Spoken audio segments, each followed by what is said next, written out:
Assalamualaikum warahmatullahi wabarakatuh. Saya Tamam Azaki dengan NIM 23000189192.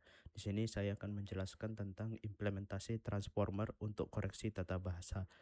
Langkah pertama yaitu import library seperti NumPy untuk menghitung, Pandas untuk data frame, kemudian TensorFlow untuk eh, deep learning-nya. Kemudian di sini kita load dataset JFLEG. Nah, di sini datasetnya itu tentang eh, bahasa Inggris yang tidak dikoreksi dan hasil koreksinya. Kemudian total datanya adalah 1503. Selanjutnya kita buat data frame-nya, kita bisa menjadi input dan target. Input adalah data yang belum dikoreksi, jadi kalimat yang belum dikoreksi. Kemudian target adalah kalimat yang telah dikoreksi sesuai grammar. Kemudian kita shuffle datasetnya agar menjadi acak. Selanjutnya kita pisah train, tes, dan validasinya. Di sini kita tesnya itu kita pisah menjadi 0,3 atau 30% dari data. Jadi trainnya adalah 70%. Kemudian dari 0,3 itu kita pisah lagi menjadi tes dan validasi. Jadi 0,5, jadi setengah-setengah. Dari 0,3 itu kita pisah jadi setengah. Jadi hasilnya adalah trainingnya ada 1052, kemudian validationnya ada 225 dan testingnya 226. Kemudian tokenisasi ini adalah untuk memisah kata dan memberinya ID. Di sini juga diberikan SOS yaitu start of sentence dan EOS adalah end of sentence. Nah, di sini kita hitung vocabulary size-nya maksimal adalah 12.000.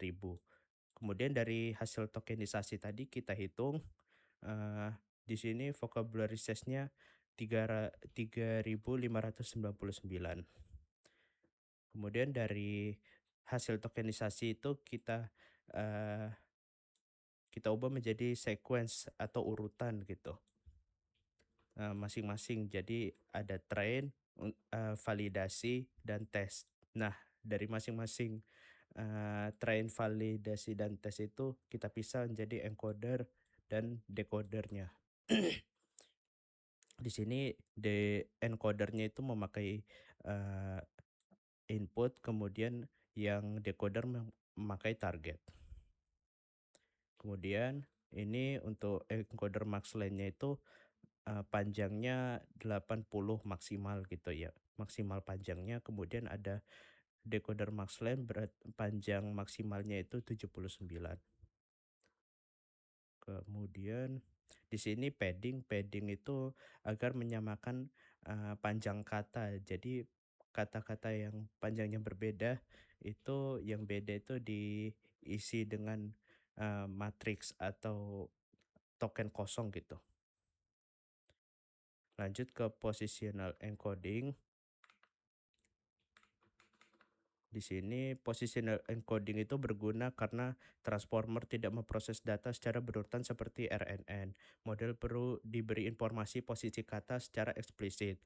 Di sini menggunakan fungsi sinusoidal, yaitu sin untuk indeks genap dan kosin untuk indeks ganjil yang ditambahkan ke embedding kata. Ini adalah untuk fungsi positional encodingnya dengan parameter max position dan dimensi model. Nah, ini adalah contoh penerapannya dengan hasil visualisasinya. Di sini ada word positionnya, kemudian ini ada embedding dimensinya. Kemudian dari dimensi model itu kita ambil contoh ada 4 dimensi. Kita visualisasikan secara lebih detail gitu daripada yang ini. Kemudian untuk positional encoding tadi yang atas hanya layer, kemudian ini adalah substansialnya, objeknya gitu yang bisa diinstansiasi nantinya. Selanjutnya kita ke arsitektur transformer. Di sini kita menggunakan parameter number layernya itu ada 6, kemudian dimensi model 256, number headnya 8, batch size-nya 64, kemudian sequential length-nya itu 80, dan dimensi forward-nya 1024 dan dropout rate-nya 1. Di sini multi-head attention adalah komponen inti transformer yang memungkinkan model memperhatikan hubungan antar kata dalam kalimat secara paralel dari berbagai representasi subspace sekaligus. Kemudian kita membuat objek layer dari multi-head attention. Jadi ini adalah objek layernya, belum keseluruhannya. Selanjutnya untuk feed forward network. Di sini feed forward network itu adalah dua lapis dense layer dengan aktivasi relu di tengahnya yang diterapkan secara independen di setiap posisi kata. Di feed forward network ada layer dense yang di tengah-tengahnya ada aktivasi relu. Encoder layer menggabungkan self attention, kemudian ada feed forward network, kemudian ada layer normalization dan dropout. Lanjut ke decoder layer. Pertama kita harus membuat objek encoder dulu yang akan menggabungkan beberapa layer encoder tadi. Untuk implementasi decoder lengkap kita buat objek decoder layer terlebih dahulu dengan 3 sublayer, ada self attention, cross attention yang menghubungkan decoder dengan output encoder, dan feed forward network. Dari objek decoder layer tersebut, kita buat objek decoder yang akan menggabungkan beberapa layer decoder tadi. Lanjut ke fungsi masking. Pertama kita buat padding mask. Padding mask di sini untuk mengabaikan token kosong hasil padding. Kemudian ada look ahead mask. Di sini look ahead mask supaya decoder tidak bisa mengintip kata selanjutnya saat training. Selanjutnya kita buat self attention untuk decoder. Di sini menggabungkan look ahead mask dan padding mask. Setelah membuat self attention untuk decoder, kita buat juga create cross attention mask. Di sini agar menghubungkan antara encoder dan decoder. Di sini cross attention mask untuk memastikan decoder hanya memperhatikan bagian valid dari output encoder dan bukan token padding. Lanjut ke pembentukan model transformer. Di sini isinya adalah encoder dengan instansiasi dari objek encoder tadi dan decoder dengan metode yang sama. Kemudian ada final layer dense dengan target vocab size sebagai parameternya.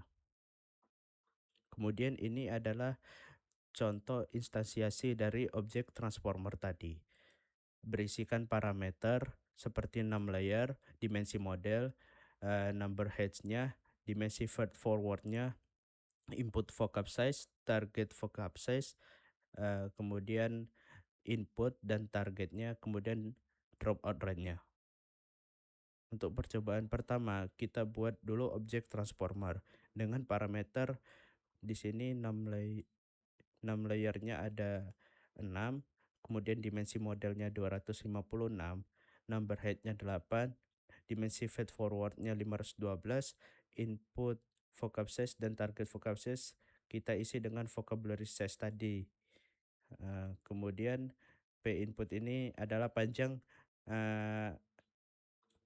data pada encoder, kemudian yang P target ya diisi dengan panjang dari data paling tinggi di decoder. Kemudian dropout rate-nya adalah 0,1. Di sini kita memakai optimizer Adam dengan rendering rate-nya 0,00001. Selanjutnya kita akan menguji pelatihan dengan epoch 250. Di sini dihasilkan tes loss-nya adalah 4,8199 dan tes akurasinya adalah 0,5211. Di sini untuk hasil prediksinya kita menggunakan input kalimat "She go to school every day". Di sini kita akan memperbaiki gramarnya, kemudian kita hasilkan prediksinya. Hasil prediksinya adalah "She go to school". Walau hasil perbaikan gramarnya belum sesuai, tetapi hasil prediksi katanya masih sesuai dengan konteks. Yang harusnya di sini goes, tetapi masih go. Walaupun begitu, konteks katanya masih sama. Lanjut ke percobaan kedua. Di sini kita menggunakan parameternya lebih kecil, yaitu jumlah layarnya 2, dimensi modelnya 128, kemudian number hash-nya ada 4, dimensi feed forward-nya 512, dan sisa parameternya masih sama seperti sebelumnya. Untuk optimizer masih menggunakan Adam dan epoch-nya masih menggunakan 250. Untuk hasil akurasi percobaan kedua, di sini tes loss-nya adalah 4,9076. Kemudian hasil tes akurasinya adalah 0,5186, sedikit lebih rendah daripada percobaan pertama. Di sini untuk hasil prediksinya kita menggunakan kata input "She go to school every day". Kemudian untuk hasil prediksinya, hasilnya berantakan dan repetitif. Di sini hasilnya repetitif dikarenakan modelnya terlalu kecil. Kemudian untuk kesimpulan dan perbandingannya, kedua model mempunyai akurasi yang hampir identik, sehingga metrik akurasi tidak terlihat ada perbedaan. Di sini model percobaan 1 menghasilkan kalimat pendek tetapi masih wajar, dan belum mampu mengoreksi grammar. Seperti tadi ada kata go belum dikoreksi menjadi goes. Kemudian untuk model percobaan kedua mengalami repetition loop. Kata school, to, dan she berulang terus-menerus dan kalimat menjadi sangat panjang serta tidak masuk akal. Ini karena tanda degenerate output pada decoding greedy yang biasanya muncul saat model tidak cukup kuat untuk mempelajari sinyal kapan harus berhenti atau menangkap struktur kalimat secara utuh. Kesimpulannya adalah walau jumlah epoch yang sama dan cukup besar, model dengan kapasitas lebih besar terbukti lebih stabil dan menghasilkan output yang logis, walaupun keunggulannya pada metrik akurasi cukup tipis. Kemudian untuk model kecil, walau secara angka akurasinya setara, tetapi gagal menghasilkan kalimat yang wajar, menunjukkan bahwa akurasi token level saja tidak cukup untuk menilai kualitas output pada task generatif seperti grammar correction. Untuk informasi yang bisa didapatkan dari percobaan tersebut, metrik akurasi bisa menyesatkan pada task sequence generation. Dua model dengan akurasi yang hampir sama bisa menghasilkan kualitas output yang berbeda.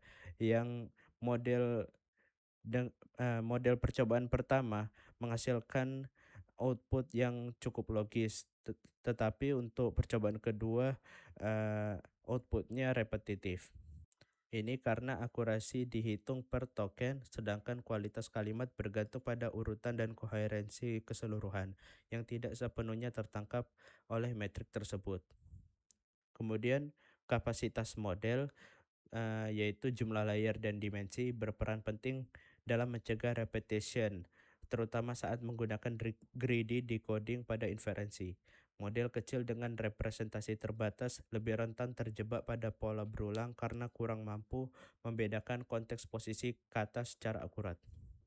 Kedua model masih belum mampu mengkoreksi kesalahan gramatikal dasar dengan benar, seperti untuk subjeksi, kata go itu seharusnya berubah menjadi goes, tetapi pada prediksi di atas masih menghasilkan kata go.